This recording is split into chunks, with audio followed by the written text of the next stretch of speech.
पर इतना ही काफी मिलता है।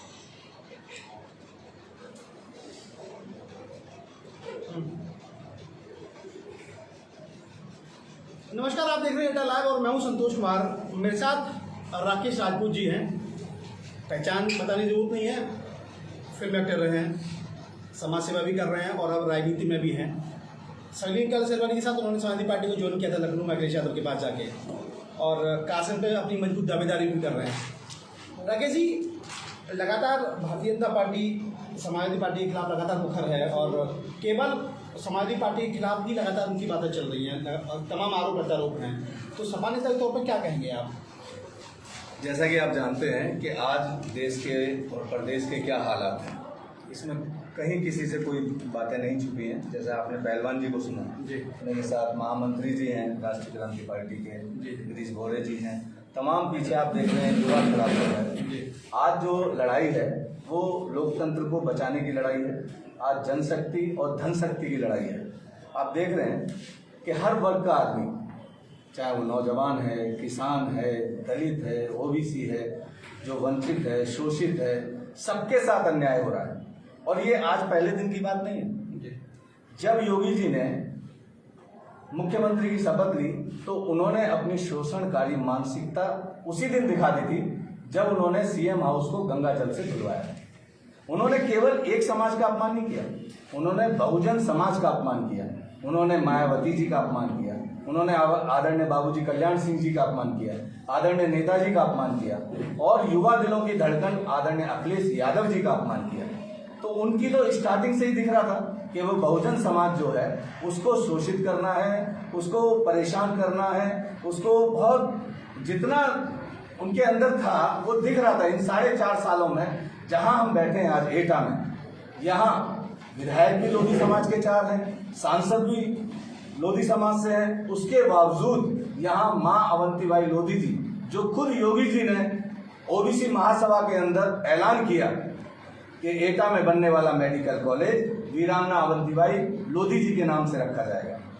लेकिन आपने देखा इन 4.5 सालों में कितने आंदोलन हुए और कितना अपमान किया लोधी समाज का। और लोधी समाज के साथ साथ कहूं कि हर पिछड़े का, हर दलित का, हर शूद्र का अपमान किया और इतना अपमान कोई समाज नहीं सहेगा। आज आप जानते हैं लोग जगह जगह कहते थे, अब नहीं कहेंगे कि बीजेपी की सरकार है तो शायद लोधों की सरकार है, लेकिन आज लोधी ही सबसे ज्यादा यहाँ परेशान है। आप देख रहे हैं कि आज योगी जी के खिलाफ अगर कोई बात करता है वो आदरणीय अखिलेश यादव जी हैं। और ये इलेक्शन आपको दूध का दूध और पानी का पानी कर देगा। हर आदमी के मुंह से एक ही आवाज निकलती है कि काम बोलता है, हर आदमी के मुंह से यही बात निकलती है कि काम बोलता है। और योगी जी के मुंह से क्या निकलता है? गोली, अली, बली, कब्रिस्तान, शमशान, पाकिस्तान, यही उनके मुंह से निकलेगा। कभी विकास की बात नहीं निकलेगी, कभी रोजगार की बात नहीं निकलेगी। इसलिए ज्यादा कुछ न कहते हुए, आप सब जानते हैं एक वक्त था जब कहते थे वक्त गूंगा नहीं बस मौन है और वक्त आने पर बता देगा किसका कौन है।